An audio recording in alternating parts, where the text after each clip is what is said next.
Rue Saint-Martial, au cœur de Limoges, l'INRAP vient de commencer une opération de fouille préventive qui va durer jusqu'au 9 septembre. La différence entre la fouille préventive et la fouille programmée. Une fouille programmée, c'est dans le cadre d'une mise en valeur, d'une présentation de vestiges qui ne sont pas censés être détruits. Une fouille préventive, c'est en amont d'un aménagement, de travaux qui sont susceptibles de détruire, de perturber les vestiges archéologiques. Dans ce cas-là, on entame une fouille préventive pour fouiller ces vestiges. La fouille elle-même sera une destruction, parce que pour voir les structures inférieures, il faut détruire celles du dessus. Mais c'est une destruction réfléchie. On comprend ce qu'on fait, on prend des photos, on fait des dessins, on interprète, on voit l'évolution du quartier au fur et à mesure. Et on accepte, à partir de là, la destruction des vestiges par les travaux qui suivent. C'est-à-dire pas le rebouchage ni le réenfouissement, c'est la destruction par le creusement, la disparition définitive des vestiges. Dès le premier sondage ouvert se distinguent un four et un fossé, c'est prometteur. Là on a un canal par là ou par là. Là c'est cassé par une grosse tranchée qui est là, donc si c'est par là que ça se passait, il est en partie détruit, par la tranchée qu'on aperçoit dans la coupe au bout. Et si c'est par là, il est conservé, il est super bien bâti. Donc, on dirait un début de dôme ou un truc... Oui, c'est ça. C'est comme ça par là, vraiment en parois rentrantes. Alors, est-ce que c'est un affaissement? Est-ce que ça a bougé après?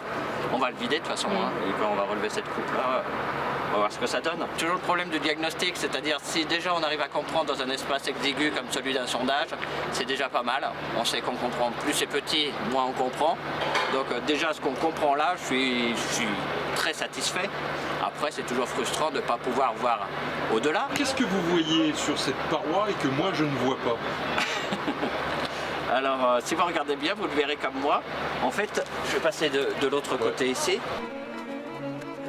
On voit ici plusieurs strates, plusieurs couches qu'on différencie principalement ici par leur couleur et leur composition, leurs composants. Plusieurs couches qui ont un pendage très marqué, très incliné comme ça.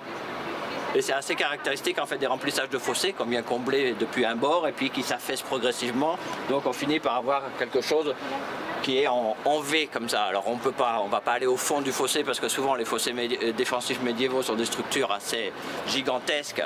Il faudrait peut-être descendre à 4 mètres de profondeur pour trouver le fond. Donc là on est censé descendre à une profondeur limitée, mais ça peut nous indiquer donc la présence d'un fossé. Donc ce qu'on va essayer de voir, c'est si on retrouve la remontée de ces strates de l'autre côté qui nous permettent de vraiment proposer l'hypothèse du fossé. Il faudra attendre une analyse plus fine pour dater la découverte. Difficile aujourd'hui en effet de dire si cette tranchée, si ce fossé est du 10e ou du 11e siècle.